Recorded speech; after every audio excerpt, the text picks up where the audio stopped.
இந்த இலங்கையில ச அங்க இருக்கிற சட்டசபையில இந்த அர்ச்சுனான்னு சொல்லிட்டு ஒரு எம்பி ஒருத்தரு, சீமான் அவர்கள் வந்து பயங்கரமா விமர்சனம் பண்ணி பேசியிருந்தாரு. அங்க இருக்கிற சட்டசபையில. சீமான் அவர்கள் வந்து திருநீதின்ற பேர்ல வந்து உலக தமிழர்கள்கிட்ட ஏமாத்துறாரு அப்படின்னு சொல்லிட்டு.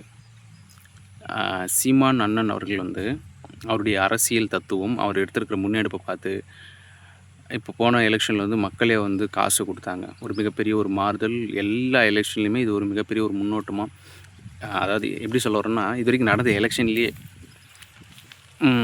ஒரு எல்லாம் காசு கொடுத்து ஓட்டு வாங்குறவங்களுக்கு மத்தியில் காசு கொடுத்து ஓட்டு போட்ட ஒரு எலெக்ஷன் இந்த முறை நடந்தது. சரி, அந்த திருநீதி சப்ஜெக்ட் அப்போ பேசுவோம். இந்த நபர் வந்து ரொம்ப காட்டமாக விமர்சனம் பண்ணியிருந்தார். சரி, தொடர்ச்சியாக விமர்சனம் பண்ணிகிட்டே இருக்கார். எனக்கு ஒரு சந்தேகமாயிடுச்சு, என்னடா இந்த அளவுக்கு வந்து அண்ணனை வந்து இலங்கையில் விமர்சனம் பண்ணுறான்னு ஒரு மனுஷன் யாராக இருக்கும் அப்படின்னு பற்றி விசாரித்தா, கொஞ்சம் அந்த ஆளை பற்றி விசாரிக்கும்போது தான் தெரியுது, நேரத்துக்கு ஏற்ற மாதிரி பேசக்கூடிய அந்த மனிதர் அப்படின்னு சொல்லுவாங்க. இங்கே இருக்கும்போது தமிழர்கள் இடத்துல இருக்கும்போது இது மாதிரி வீரமாக வசனம் பேசுவார். சிங்களர்கள் பகுதியில் போயிட்டா நான் என்ன தீவிரவாதியா, அவங்கள மாரி வெடிகுண்டு கொண்டு வரத்துக்கு தலைவர் பேரை சொல்லி சொல்லுவாராம். இந்த மாதிரி சொல்லுவாங்க, அந்த மனுஷனை பற்றிலாம் நீங்கள் பேசாதீங்க அப்படின்னு சொல்லி ஒரு நண்பர்கிட்ட விசாரிக்கும்போது எனக்கு சொன்னார். அப்போது நம்ம என்ன யோசிக்கிறோம், என்ன பேசுகிறோம் அப்படின்னா, இவர்கள் தன்னோட சுயநலத்துக்காக ஒரு இனத்தையே வந்து கீழ்த்தரப்படுத்தி மட்டுப்படுத்தி பேசக்கூடிய நபர்களாக இருக்கிறாங்க அப்படின்னு சொல்ல வரேன். ஒரு கிராமப்புற சூழலில் இருக்கிற மனிதர்கள் மத்திய வரைக்கும் வந்து ஒரு தமிழ் தேசிய சித்தாந்தத்தை கொண்டு போய் சேர்த்துருக்காப்புல. இன்றைக்கி இருக்கிற பெரும்பான்மையான இளைஞர்களை பேச வச்சுருக்காப்புல. கிட்டத்தட்ட எத்தனையோ புயல் சுனாமிலாம் வந்து போனாலும் கூட அசையாமல் ஒரு 19,75,000 விதைகளை தரமாக விதைச்சிருக்காப்புல. இந்த தமிழ் தேசியம்ன்ற ஒரு விஷயத்தை எல்லாருக்கும் சொல்லியிருக்காப்புல.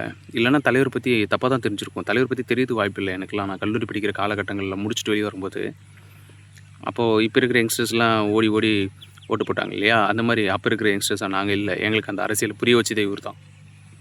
தமிழ் தேசிய அரசியலை புரிய வச்சது இவர் தான். தமிழ் தேசியம் என்னன்னு சொன்னது இவர் தான். அந்த நன்றி விசுவாசம், அந்த நன்றி கடனுக்காக தான் இனி வரைக்கும் விட்டு போகவே முடியல. இவ்வளோத்தையும் எங்களுக்கு சொல்லி கொடுத்துட்டு இப்போ நீ விட்டுட்டு போயிட்டா நாங்கள் என்ன பண்ணுவோம் அரசியலுக்கு? எல்லாத்தையும் சொல்லி கொடுத்துட்டு போயிட்டேன், இப்போ நாங்கள் என்ன பண்ணுறது விட்டுட்டு அப்படின்ற மாதிரி தான் அந்த அண்ணன் பின்னாலே நின்றுட்டுருக்கோம்.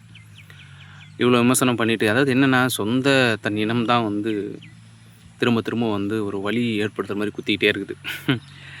ஆனால் இந்த மாதிரி நபர்களெல்லாம் பார்த்து நம்ம வந்து கண்டுக்கிட்டே இல்லை, கடந்து போயிட்டே இருக்கிறோன்னு வச்சுக்கோங்களேன். இது எதுக்காக இந்த வீடியோ போகணுன்னு நினச்சின்னா, என் ஃப்ரெண்டு ஒருத்தன் எனக்கு ஃபயர் விட்டுகிட்டே இருக்கான், இதை அனுப்பி இந்த வீடியோ பாரு, உங்களை பற்றி விமர்சனம் பயங்கரமாக பண்ணிகிட்டு இருக்காப்புல அப்படி இப்படி சொல்லி எனக்கு அமுச்சிட்டே இருந்தான். அது பார்த்து தான், அடா பாவீங்களா, ஒரு இனத்துக்காக இன்றைக்கி எல்லாருக்கும் மூல முடுக்கெல்லாம் கொண்டு போய் சேர்த்த ஒரு மனிதர், அவர் வந்து இப்படி கேவலமாக விமர்சனம் பண்ணுறதுக்கு உங்களுக்கு எப்படா மனசு வருது அப்படின்னு தோணுது. இன்னொரு விஷயம் என்னென்னா, திரள் நிதின்றது அது வந்து மற்றவங்கக்கிட்ட யாருக்கிட்டையும், அதாவது நிறைய பேர் எல்லோரும் விமர்சனம் பண்ணுறாங்கல்ல, காசு வாங்கி ஏமாத்துறீங்கன்னு.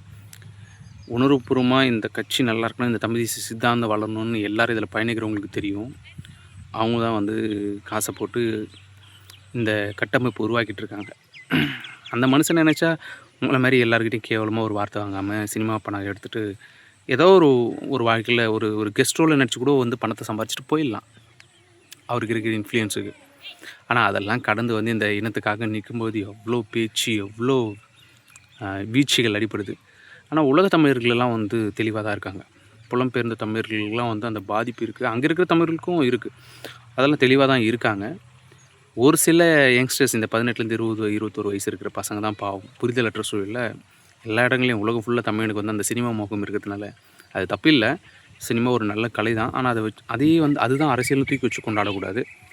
அதுதான் நம்ம சொல்ல வரணும். இங்கே அரசியல்ன்றது நிறைய இருக்குது, அதை அவங்களுக்கு புரிய வைக்கணும். கண்டிப்பாக புரிஞ்சுக்காங்க, புரிஞ்சுக்கணும் வருவாங்க. அவங்க மேலே தான் கொஞ்சம் ஒரு வருத்தம் உண்டே தவிர கோபம் இல்லை எனக்கு.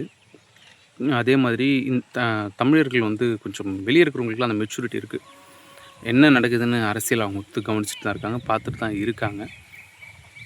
நம்ம கூட தொடர்பில் இருக்கிற நண்பர்களும் அதை சொல்கிறாங்க, தெளிவான அரசியல் பேசுகிறாங்க. அதனால் இது போன்ற ஆட்கள் எல்லாம் வந்து அண்ணனை பற்றி விமர்சனம் பண்ணுறதுக்கு அருகதையற்ற நபர்கள்.